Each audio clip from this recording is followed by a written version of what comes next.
الحمدللہ والصلاة والسلام علی رسول اللہ۔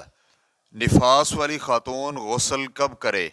سوال کیا گیا ہے میری اہلیہ کے ہاں زچگی کو 1 ہفتہ ہو گیا ہے، میں چاہتا ہوں کہ ان کے غسل کرنے کے وقت کے متعلق معلومات لوں، کیونکہ ہمارے ہاں ایک رسم ہے کہ مخصوص دن گزرنے پر ہی غسل کرنے دیا جاتا ہے، تو کیا یہ صحیح ہے اور کیا اس رسم کا شریعت سے بھی کوئی تعلق ہے؟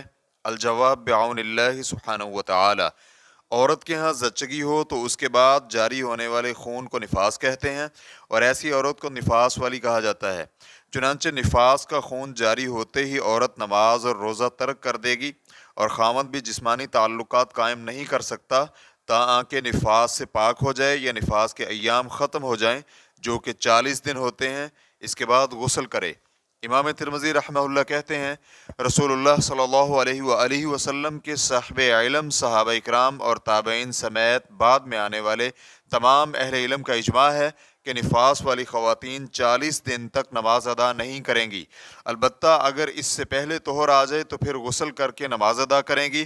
چنانچہ اگر 40 دن کے بعد بھی خون دیکھیں تو اکثر اہل علم کہتے ہیں کہ وہ 40 دن گزرنے کے بعد نماز ترک نہیں کر سکتی۔ یہی موقف اکثر فقہائے کرام کا ہے، اور اسی موقف کے امام سفیان ثوری، ابن مبارک، شافعی، احمد اور اسحاق رحمہم اللہ قائل ہیں۔ ریفرنس کے لیے دیکھیے سنن ترمذی جلد نمبر 1 صفحہ نمبر 256، دائمی فتویٰ کمیٹی کے فتاویٰ جلد نمبر 5 صفحہ نمبر 417 میں ہے، اگر نفاس والی عورت 40 دن پورے ہونے سے پہلے پاک ہو جائے تو وہ غسل کر کے نماز پڑھے اور روزے بھی رکھے۔ اس کا خاوند جسمانی تعلقات بھی قائم کر سکتا ہے، لیکن اگر 40 دن گزرنے کے بعد بھی خون جاری رہے تو پھر وہ عورت اپنے آپ کو پاک سمجھے، کیونکہ علماء کرام کے 2 اقوال میں سے صحیح ترین قول کے مطابق 40 دن نفاس کی انتہائی مدت ہے۔ اس کے بعد آنے والا خون استحاضہ کے حکم میں ہوگا، سوائے اس کے کہ اگر نفاس کے فوری بعد حیض کے دن بھی شروع ہو جائیں تو پھر وہ حائضہ کے حکم میں ہوگی اور نماز روزہ چھوڑ دے گی، اور اس کے خاوند کے لیے جسمانی تعلقات قائم کرنا بھی حرام ہوگا۔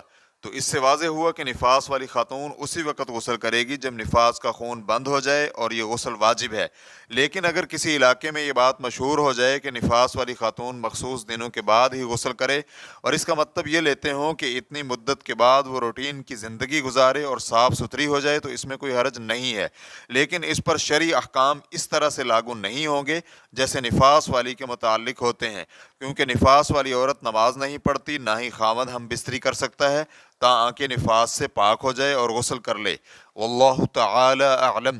اسلام کیو اے ریکارڈنگز، مؤسسۃ الشیخ محمد صالح المنجد، المملکۃ العربیۃ السعودیہ، فتویٰ نمبر 128877۔ والسلام علیکم ورحمۃ اللہ وبرکاتہ۔